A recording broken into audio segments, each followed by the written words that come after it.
E aí, pessoal? Beleza? Hoje, vamos mergulhar de cabeça no mundo emocionante e um pouco assustador da inteligência artificial nos tribunais. Estamos falando de um sistema onde algoritmos analisam dados jurídicos para prever o resultado dos julgamentos. A ideia é usar a IA para tornar o sistema jurídico mais rápido, eficiente e, com sorte, mais justo. Imaginem juízes com assistentes de IA vasculhando processos, sinalizando precedentes relevantes e prevendo decisões do júri. Parece coisa de filme, né? Mas antes de sairmos procurando advogados robôs, calma lá. Essa tecnologia levanta questões muito importantes. Quanto poder os algoritmos devem ter na lei? A IA pode ser verdadeiramente objetiva ou herdará vieses dos dados com que foi treinada? Estamos falando da essência da justiça, gente. Apertem os cintos, porque as coisas vão ficar eticamente complicadas. Vamos filosofar um pouco. A justiça preditiva mexe com o debate do livre-arbítrio versus determinismo. Nosso sistema jurídico se baseia na ideia de que as pessoas têm livre-arbítrio e enfrentam as consequências de suas escolhas. Tipo, fez besteira, vai ter que arcar com as consequências. Mas o que acontece quando um algoritmo sugere que nossas escolhas são predeterminadas? A justiça preditiva pode acabar parecendo que estamos vivendo numa realidade virtual personalizada, tipo um Black Mirror da vida real. A IA opera com base em dados, que podem ser confusos e tendenciosos. Antes de entregarmos o martelo da justiça aos algoritmos, precisamos garantir que eles não estejam perpetuando injustiças, senão vira uma bagunça completa. A questão não é apenas a IA prever nossas ações, mas o que isso significaria para nossa compreensão de livre-arbítrio e responsabilidade moral. Então, como funciona a justiça preditiva? Imagine uma biblioteca digital gigante, tipo a Biblioteca Nacional bombada, cheia de todos os casos jurídicos, contratos e artigos de direito já escritos. Esses algoritmos são como juristas turbinados, devorando conjuntos de dados massivos para identificar padrões e prever resultados. Eles analisam tudo, desde diretrizes de sentença e comportamento judicial até dados demográficos. É Big Data na veia, mas a precisão dessas previsões depende da qualidade dos dados que recebem. Se os dados forem distorcidos por vieses históricos, as previsões da IA também serão. Imagine um algoritmo treinado com dados de uma época em que mulheres raramente ganhavam a guarda dos filhos. As previsões seriam justas hoje? Provavelmente não, né? Precisamos ser extremamente cautelosos sobre como treinamos esses algoritmos. Tem uma máxima que diz: se entra lixo, sai lixo. Para deixar claro, quando falo em previsão, quero dizer, baseado nos dados históricos de sentenças, precedentes jurídicos, entre outros parâmetros, o sistema diria qual seria a decisão mais consistente com todo esse contexto. Por exemplo, João da Silva Penteado foi preso por furto qualificado. O sistema avaliaria histórico criminal de João, se houver, padrões de reincidência para casos semelhantes, perfil socioeconômico e psicológico, contexto do crime, foi violento, premeditado, além de decisões anteriores de juízes em casos similares.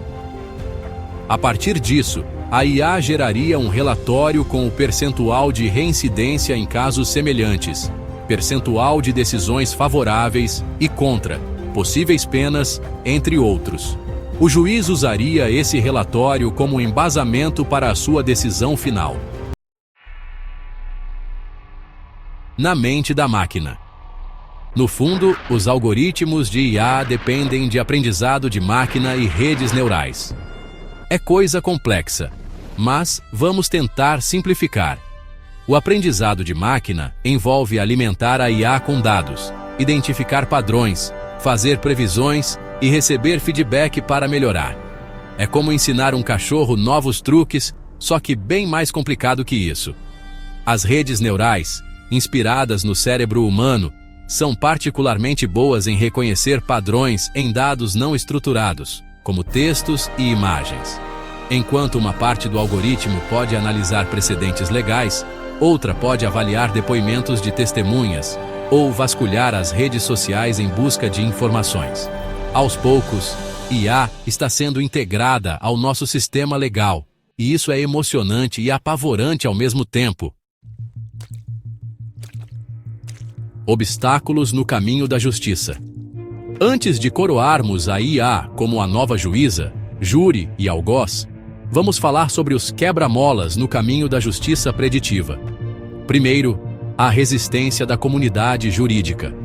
Advogados e juízes temem que a IA os substitua ou justifique vieses existentes. Ninguém quer perder o emprego para um robô, né? Depois, há a teia emaranhada de regulamentações. Integrar a IA ao sistema legal não é fácil. E mais, quem é o responsável quando um algoritmo comete um erro? A gente processa o programador? E não podemos ignorar o viés algorítmico. Os sistemas de IA são tão bons quanto os dados com os quais são treinados. Se os dados refletem preconceitos históricos, a IA os perpetuará. Imagine um algoritmo recomendando sentenças mais severas para certos grupos demográficos. Isso não é justiça, é discriminação sistemática. Na corda bamba da ética. A IA tem o potencial de revolucionar a justiça, ajudando os juízes a tomar decisões informadas, reduzindo atrasos e garantindo o acesso à representação legal. Seria o fim daqueles processos que duram décadas? Mas não podemos abraçar cegamente a IA sem abordar as preocupações éticas. Precisamos de diretrizes claras, transparência e monitoramento constante para detectar vieses. A IA é uma ferramenta, não uma solução mágica. Ela pode auxiliar juízes e advogados, mas nunca deve substituir o julgamento humano, a empatia e o compromisso com a justiça. Vamos garantir que façamos a coisa certa. O futuro da justiça. Então, qual é o veredicto sobre a justiça preditiva? É uma maravilha tecnológica ou uma receita para o desastre? O futuro da justiça não deveria se tratar de substituir juízes e advogados por algoritmos, o que realmente poderia acontecer na prática. Trata-se de humanos e IA trabalhando juntos, cada um usando seus pontos fortes. Imagine a IA ajudando os juízes a identificar vieses, ou auxiliando os advogados na construção de casos e argumentos mais sólidos. Mas precisamos agir com cautela, garantindo que as considerações éticas estejam em primeiro lugar. A tecnologia é tão boa quanto os humanos que a projetam e implantam. O futuro da justiça deve ser tratado com todo o cuidado. Vamos garantir que façamos tudo da forma certa e transparente. E, por falar nisso, estou indo nessa. Se gostou desse conteúdo, corre no site para ler o artigo completo. O link se encontra na descrição do vídeo. Aproveita e siga o nosso canal. Curta e compartilhe esse vídeo. Valeu!